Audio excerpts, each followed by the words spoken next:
On roule encore vers le nord de la Finlande. On a passé le cercle polaire depuis maintenant 200-300 km. Ouais.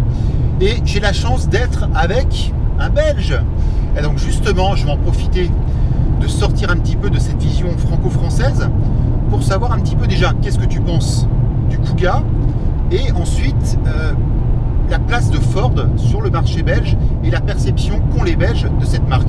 En fait, le Kuga, s'agissant d'un facelift, l'évolution n'est pas spectaculaire. On constate qu'ils ont quand même fait certains efforts. On a eu la chance de rouler hier avec la version Vignale et on constate que de nouveau les sièges sont de bonne facture. Ouais. Malheureusement, c'est pas parfaitement. Ouais, on est tombé d'accord, on est tombé d'accord tous les deux. L'intégration de tout, ça fait un peu, je sais pas.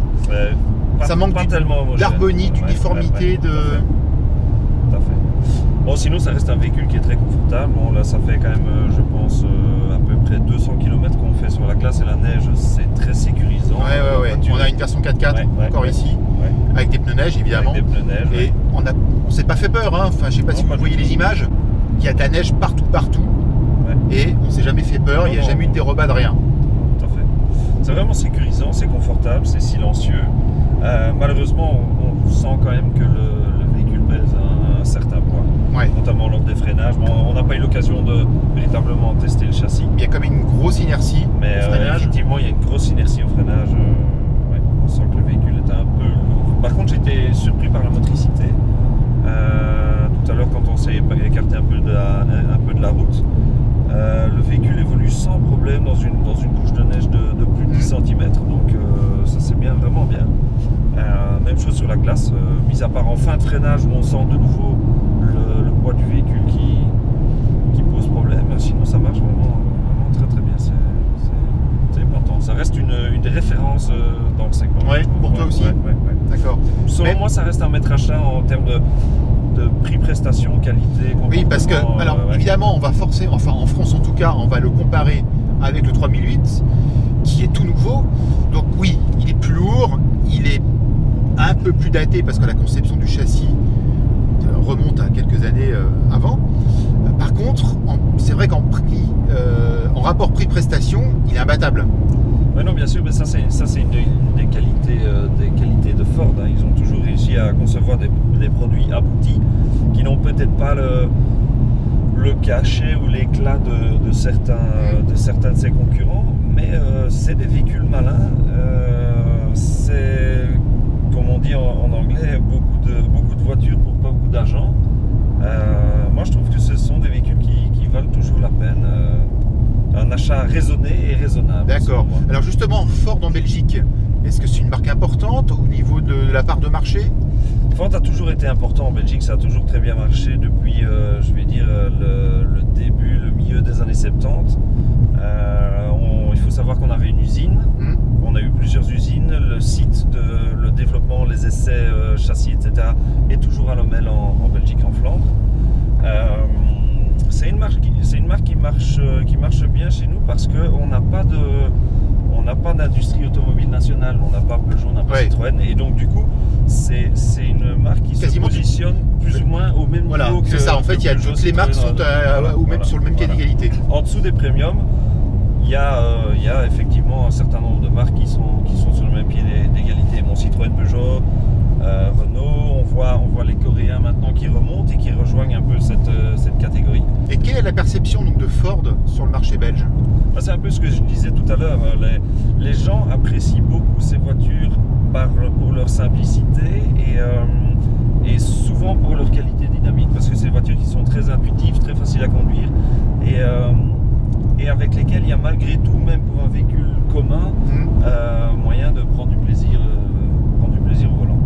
Alors, je reviens un petit peu au Kuga. On a parlé de la version Vignale.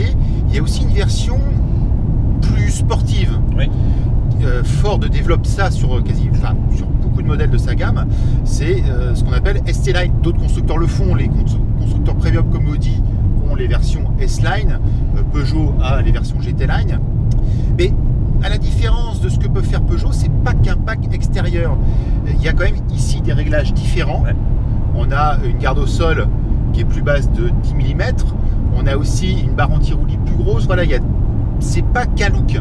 C'est pas qu'un look, effectivement. Bon, les différences sont pas spectaculaires. Hein. On sent que le châssis est un peu plus rigide, ferme, un peu plus ferme, un peu mieux guidé. Maintenant, c'est une tendance qui délaisserait une version sportive pour des raisons. En fait, le problème est là. Le problème, c'est que tout le monde aimerait rouler en sportive, mais n'a pas les moyens, ou bien pour des raisons fiscales, ou bien pour des raisons de consommation, que sais-je, de se l'offrir. Personne ne peut se le permettre. Donc je pense que c'est une belle alternative, une belle opportunité. C'est-à-dire qu'on peut voir un petit moteur avec un look sportif. Voilà, exactement. Et je trouve que c'est d'autant plus logique et raisonnable dans ce cas-ci, lorsque le châssis subit de légères adaptations. Ça me paraît vraiment cohérent, vraiment pas mal. Bon, le SUV, c'est aussi un véhicule qui se veut baroudeur, qui se veut aventurier. Là, on est dans un road trip en Finlande. C'est un road trip qui a commencé à Athènes et qui va se terminer au Cap Nord. Est-ce que pour toi, ça représente aussi l'aventure, ces véhicules-là? Ouais, ça dépend un peu du véhicule. Disons qu'ici, on a la chance d'être dans un Kuga qui a été conçu par Ford vraiment pour avoir des capacités en off-road. C'est un peu plus qu'un franchisseur de trottoir comme on en connaît beaucoup trop. Selon la marque, selon le modèle, il faut un peu faire le tri. Certains sont plus répondent plus à une mode qu'autre chose. D'accord. Donc là, pour toi, Ford a vraiment une légitimité sur ce secteur-là? Oui. Moi, je considère que oui, parce qu'ils ont de l'expérience de par leur gamme aux États-Unis, de par le Ford Ranger, de par le Ford Edge. Donc il y a une tradition quand même du 4x4. Il y a une tradition du 4x4 chez Ford. Bon, ça, ils n'ont pas toujours et ils ne sont pas toujours au niveau vraiment des experts en la matière, hein, comme on en connaît. Non, mais c'est pas des vrais franchisseurs, on est d'accord? Non, c'est pas des vrais franchisseurs, mais il y en a qui ne sont même pas des vrais franchisseurs de trottoir. Donc, donc voilà, il faut un peu faire son marché et voir ce qu'il y a d'intéressant à trouver dans ces véhicules. Mais au moins, ces SUV inspirent l'aventure, soit mentalement, mais on peut aussi le vivre véritablement dans des endroits improbables, sur des revêtements aussi un petit peu délicats, comme ici. Oui, il y a moyen de sortir des sentiers battus, comme vous le verrez dans les images. C'est un véhicule